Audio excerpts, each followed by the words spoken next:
The next game on the card, 63-64, Buffalo, Colorado. Oh boy, pick your poison here. Colorado minus 140, total 5.5 shaded to the under. Uh, the poison would probably have to be Colorado here for me. I mean, I don't know what to make Buffalo to me. I mean, it's just it's really it's sad. I mean, it's really unfortunate what's happening with Buffalo, but they're a complete hot mess right now. A hot freaking mess. Bill Housley is just, already flustered. The poor guy's 2 months into a new job, first time ever as a head coach, and this is what he's got to deal with. He's got to put up with his shit on a nightly basis, but that's the way he's that's the way it is. That's what you signed up for, Phil. And unfortunately, the Buffalo Sabres have made his life a lot tougher in just 2 months on the job than it sometimes can be for a lot of coaches. Can you imagine that? Here's Bill Housley, first year head coach with a Buffalo Sabres team that's been in existence for what in the NHL? 40 years, having this kind of season. Here's Gerard Gallant in existence for the head coach of the Golden Knights first year as a franchise, and look at what they're doing instead.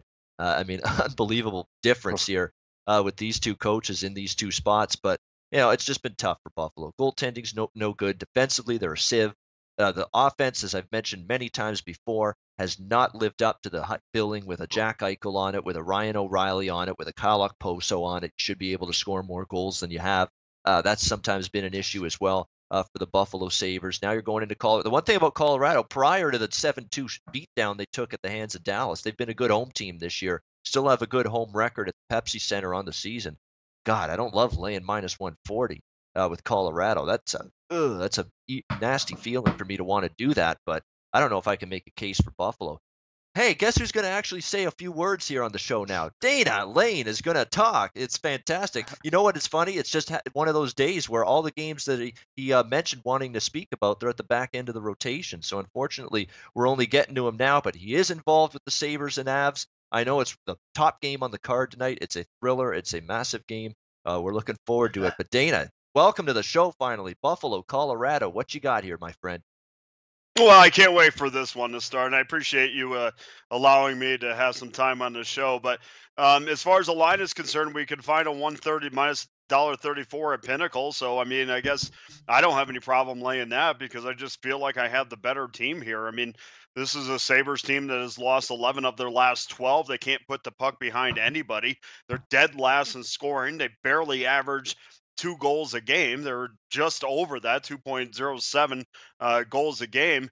And now we see a lot of the professional bettors, they want to be cute just like they did with the Flyers last night. And they scored a win last night. But I have to tell you, I don't have any desire to back any teams around these streaks. I mean, the Buffalo Sabres, I mean, if you've actually watched them play, they've given me absolutely no reason to think that I want to reach into my wallet and grab a ticket with the Buffalo Sabres name on it. I think half the time these guys bet on games just because they're due to win. Well, we don't bet on due to win. If that was the case, we would be betting on the Coyotes night in, night out, and living outside in a patch of lawn somewhere. Offensively, it's really all you have to go on this. I mean, Colorado is offensively superior. Um, you know, Even though they're not very good and they're a heck of a lot better than they were last year, it's still a team, according to the NHL, which this needs to change. But according to the NHL, there's still a NHL 500 team. And this is crazy. On the 5th of December, if you would have told somebody that they were going to be above 500 on the 5th of December, I think they would have told you that you were, out of your mind. I really like the way that their top line is going. JT Comper is starting to contribute as the team's top line center. Nathan MacKinnon obviously has had a fantastic year. He's 12th in the National Hockey League in scoring. He's 6th in assists. Mikko Rantanen is a great Corsi guy. So I'm kind of watching that first line gel. And, if you look through the lineup, not just that top line, they're pretty balanced. I mean, a guy that we kind of forgot about for a long time, and now Yakupov on their fourth line has 10 points this year. Alex Kerfoot has 7 points in his last 10 games. as their second line right winger. So up and down the line here, you're getting some contributions. I mean, there are some teams that get nothing from their fourth line, and Colorado's getting guys that are chipping in. And then you have Jack Eichel on the other hand. I mean, a guy that I talk about with a friends of mine here who loves Jack Eichel and thinks he's a second coming of Austin Matthews. But Yeah, Brian Blessing. point, You don't have to hide it. yeah, okay, all right, we can say Brian Blessing. Yeah, no, because I spend an hour and a half of my day talking to Blessing every day about the Sabres. Okay, we'll say Brian Blessing. He'll be happy. Never mentions me, but whatever. It's a guy who's got 20 points in 27 games. His Corsi's barely above 50% though, and he's a -8 on the ice. So, I need my leader to be a little bit better. And I know that Jack likes to go in the locker room and point fingers at other guys that are not giving an effort and talk about how he's sick of losing. But the fact of the matter is, he's got to be better in his own zone. And I don't know if Eichel has that next level. I know he's paid like he can go to the next level, but I have yet to. This is a guy that we thought was going to be maybe a 90, 100-point guy this year. We really anticipated that, and I don't think we're getting that out of Eichel. And I think I see a lot of frustration setting in with the Buffalo Sabres. This is a team that has dropped 9 out of 11 against Colorado. They've lost 6 straight in Colorado. This one is completely easy for me. I don't mind laying $1.34. I'm going with the Avalanche tonight. All right, Colorado for Dana. Hey, I you know what? It's not the greatest price, but I can't make a case for Buffalo. 1-9 in their last 10 games. I would have to take Colorado or nothing here myself as well.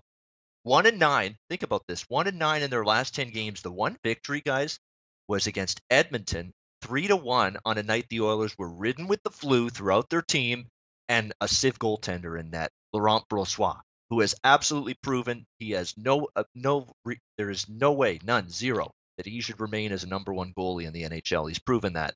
He's been absolutely dreadful for the Edmonton Oilers. That was the one win the Buffalo Sabres got. Laurent Brossoit in net, and the Oilers were just crippled by the flu bug that night. That's the one win in their last 10 games. That's horrendous. That's awful. Funny thing about Brian Blessing, Dana mentioned him. I want to bring this up. No, we're not turning this into the Blessing show. You know what? I hear him everywhere.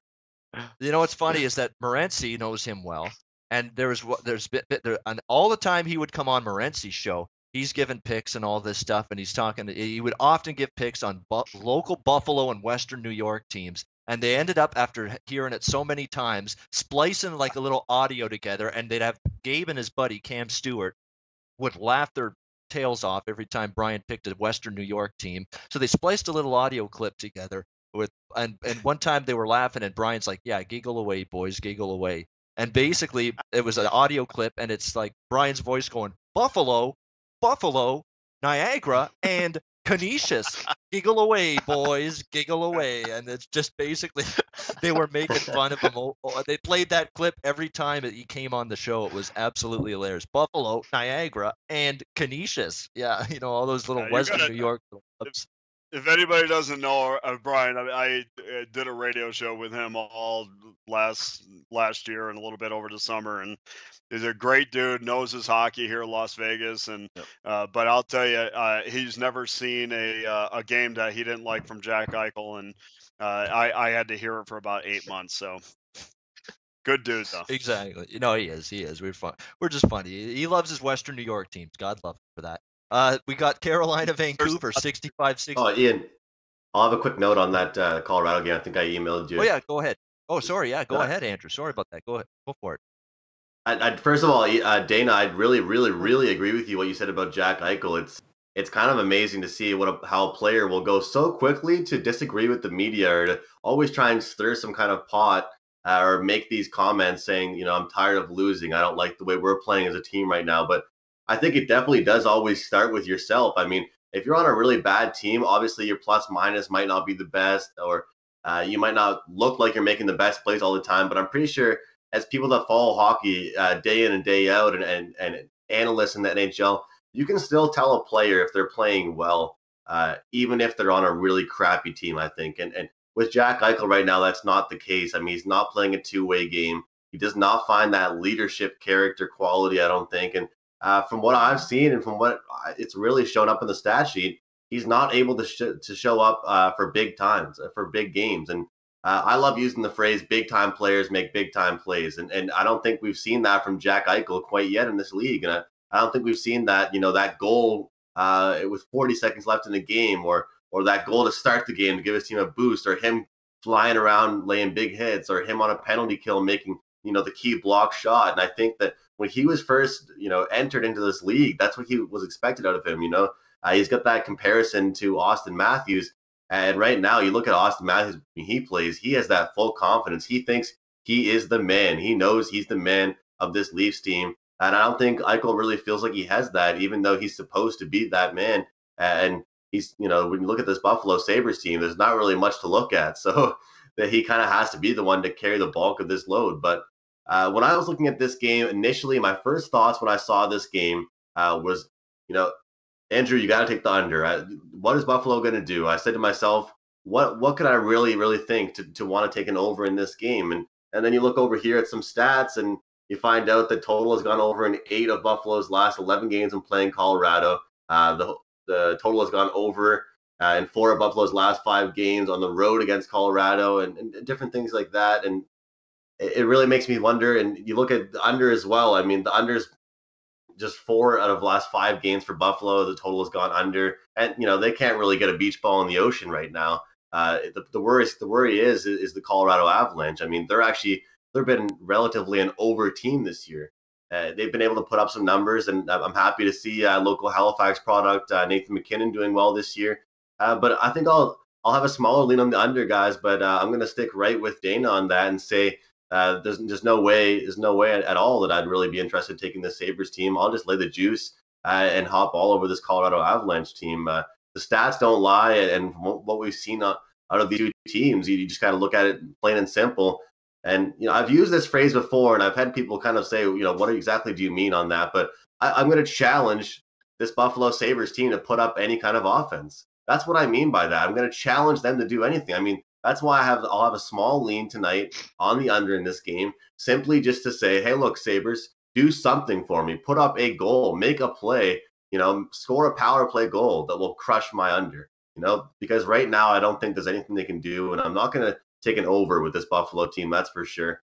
So just overall, leaning the under, and also with Dana on the Avalanche. All right, we got two on the Colorado side here in this game against Buffalo. Can't argue with that. Mikko Rantanen, great point on Dana's part earlier. He's played really well for the Avalanche. Couple injury notes for Colorado. Colin Wilson's been out with a hip injury. He's expected to return tonight for Colorado. Not the case for Gabe Landeskog, the captain. He's still serving his suspension. Won't be eligible to return until Thursday night for Colorado. But still, doesn't mean they can't beat Buffalo without him. That's for sure.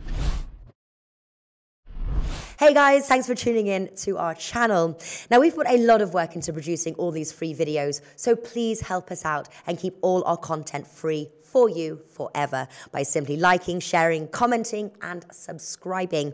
Now, not to mention, a visit to our industry-leading website will warm the hearts of all our SBR employees, especially myself. Now, the links are over there to the left, so do check those out. Thanks for watching.